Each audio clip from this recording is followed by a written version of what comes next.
रायविंड में social media पर firing की वीडियो अपलोड करने वाला नौजवान असलहा समेत गिरफ्तार।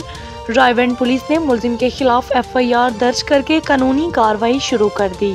रायविंड के नवाही गांव जोदो दहीर के रहायशी मोहम्मद अली वल्द मोहम्मद शरीफ ने क्लाशनकोफ और 30 बोर पिस्टल से फायरिंग करके अपनी वीडियो बनाई और बाद अज़ा सोशल मीडिया पर अपलोड कर दी। मज़कूरा वीडियो के वायरल होने की इत्तला जब रायविंड पुलिस को मिली तो एसएचओ और रायविंड सैयद सकलैन शाह ने चौकी in charge Mohammad Akram sub inspector की सरबराही में एक टीम तश्कील दी, जिसने चंद घंटों की मेहनत के बाद जदीद टेक्नोलॉजी की मदद से फायरिंग करने वाले मुलजिम मोहम्मद अली को असलहा समेत गिरफ्तार कर लिया।